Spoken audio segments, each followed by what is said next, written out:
In this recording, we will discuss explosions in terms of momentum. We define as momentum is when an object of mass m, like what we have here, is going to break into two or more components. Like in this particular case, we have drawn two components, m1 and m2. Again, like for collisions, the way we treat it, we figure out the momentum before the explosion and the momentum after the explosion. The momentum before the explosion should be equal to the momentum after the explosion. Now, the momentum before the explosion is going to be the momentum of the whole body. Now, the momentum after the explosion is going to be the sum of the separate momenta of all the components.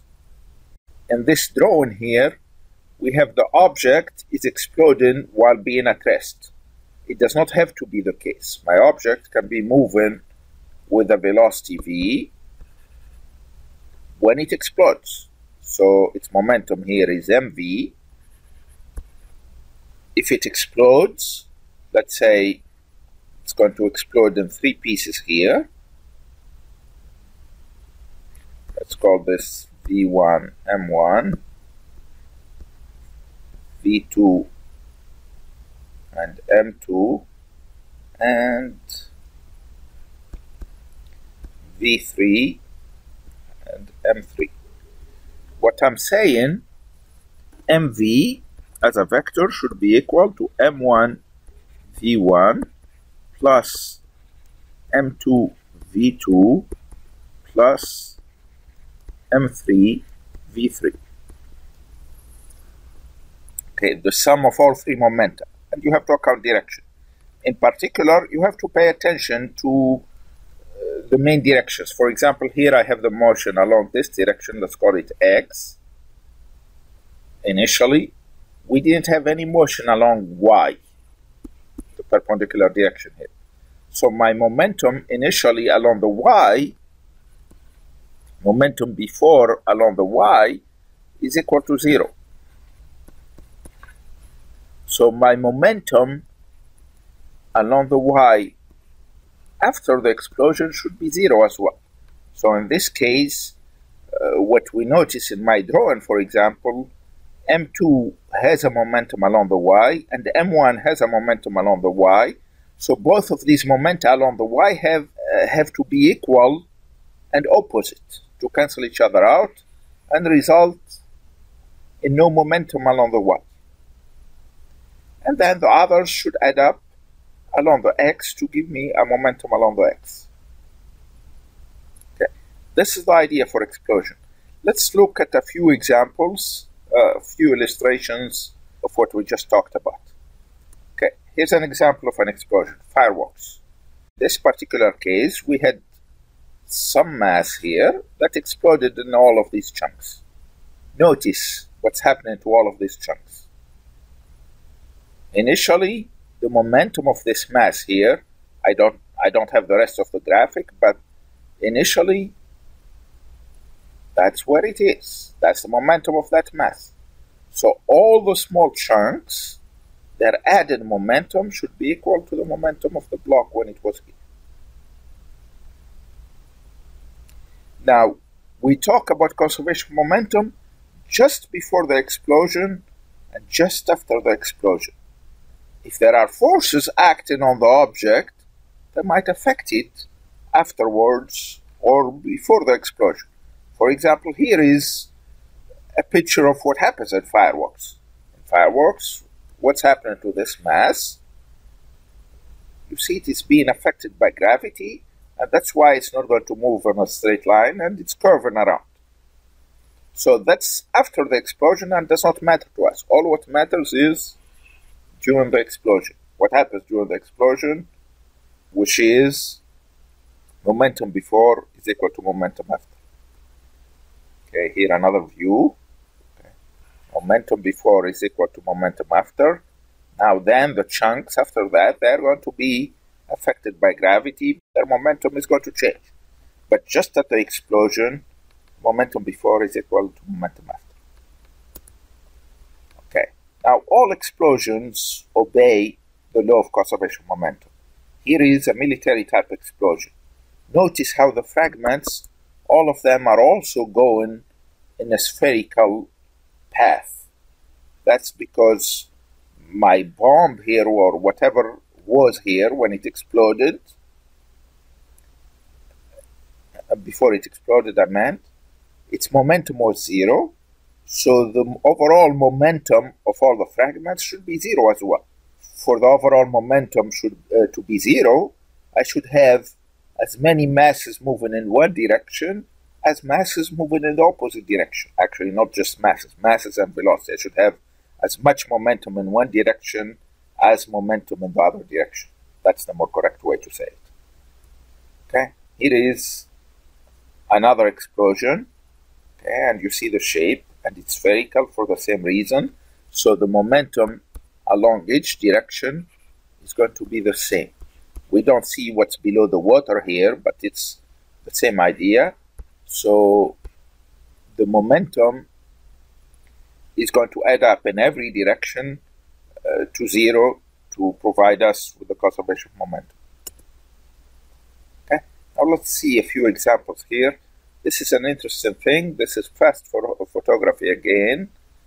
Now what we have here, a balloon that's going to hit this gentleman on the head, and it's going to pop. And look what's going to happen to the water as it moves.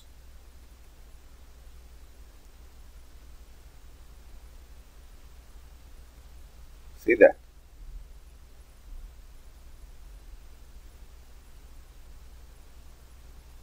Okay, so the whole idea is, see, for example, I have as much water moving up and down to illustrate again the fact that momentum is going to be conserved.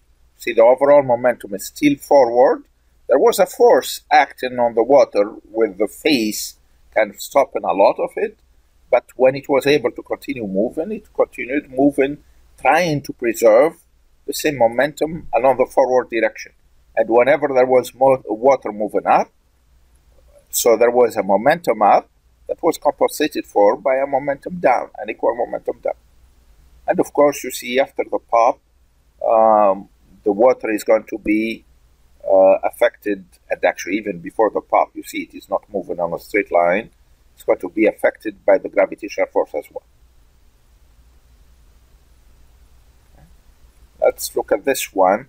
This is the same illustration, so I'm just showing it because it's neat. Okay, so this guy is going to hit it with his fist, water balloon. Okay, and here we go. And look at it, spherical, except when the hand kind of affects, exerts a force on whatever is going on. But you see the spherical shape. So it's going out in all directions to preserve the fact that momentum should remain the same, which is 0 in this case. And then the gravity takes over and you see more mass going downwards than up. Okay. One interesting implication of this is what we call gun recoil. Okay, let's see here. Okay, you see that when someone shoots a gun, there is a big kick. Okay, now what's the idea here? Okay, see that. Actually, the video here, all the videos, by the way, that I'm using here, I didn't write the credit to each one of them, but all of them are from YouTube. So I collected them from YouTube, had to convert them to another format, edit them, just take the section that I want, because otherwise they would be too long, and with whatever else we need or we don't need, and then put them up here. Now, let's try to explain what's happening here with the gun. So we have the gun and the bullet. So their momentum before the explosion, which in this case, the bullet leaving the gun is considered as an explosion. So the momentum before is 0, because none of them is moving. after the explosion, I'm going to have the bullet moving this way. It's a small mass, but it has a high speed, so I'm going to have a large momentum bullet in this direction. So for the overall momentum to be 0, the gun has to have an equal momentum in the opposite direction.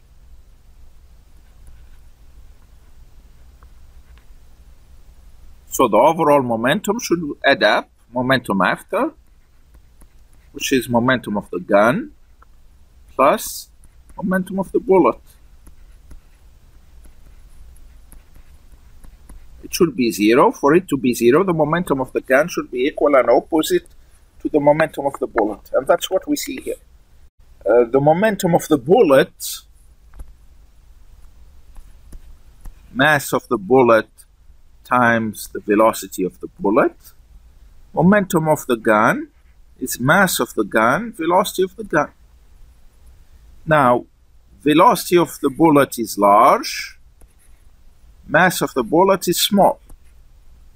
And here in the opposite side, for the equal sign to work, mass of the gun is large, velocity of the bullet is small, but the products are the same.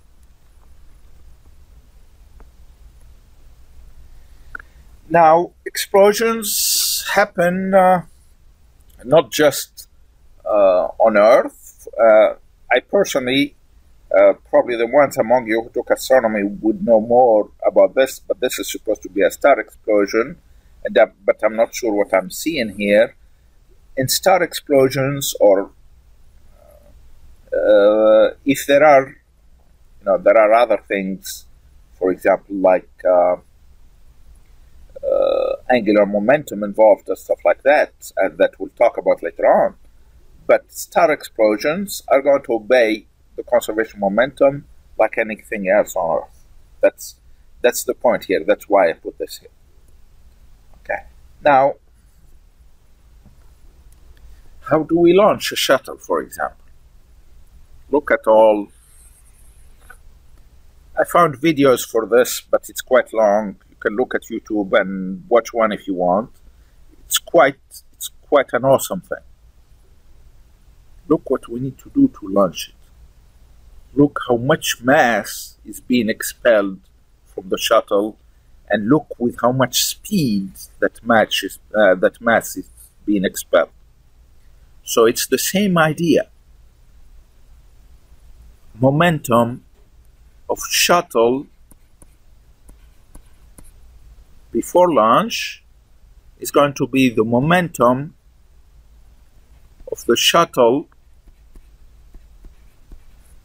minus that gas plus the momentum of the gas. Okay, that fire that you see expelled. Now, the combined momentum of these should be equal to the momentum of the shuttle before launch. In this particular case, the momentum of the shuttle before launch is going to be 0. Now, so when it expels all that mass with a large momentum, then the shuttle is going to move in the opposite direction with an equal momentum.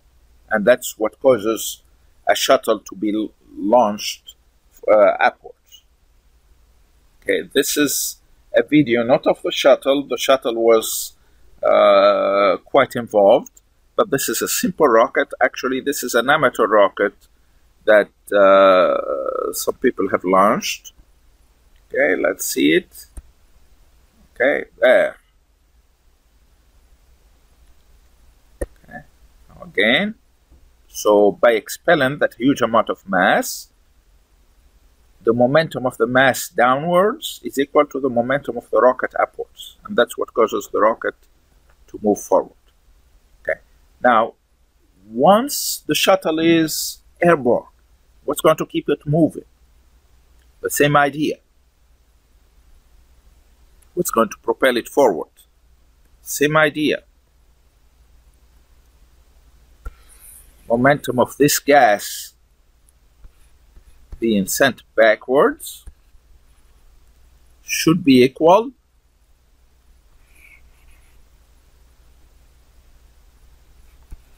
to the momentum of the shuttle forward. Okay, that's conservation of momentum. That's what makes something like a rocket or a shuttle move, even in places where there is no air, even in outer space where it is moving totally in vacuum. Okay, why am I mentioning that? Actually, before people figured that out last century, people thought that travel in outer space is impossible because if there is a vacuum in outer space, there is nothing to push against. Now, in all other modes of transportation, we have to push against something. To move forward, to walk forward, we push against the floor. A wheel pushes against the floor. In water, the boats are going to push against the water. Airplanes, their turbines push against the air. So here, in vacuum, we don't push against anything. We just shoot a certain amount of mass in the opposite direction to propel us in the forward direction. If we need to move forward, we expel masses backwards. Okay. Another thing in launches that probably you have seen that's quite important, it's the use of booster rockets. Okay, this is applicable in the shuttle and in rockets as well. I'll show you a video in a second. But the idea of the booster rockets, first, they are going to carry a lot of fuel that's going to burn for quite a bit to help propel the shuttle forward. But then once they use up most of their fuel, then they become just a burden, an added mass to the shuttle to make its trip.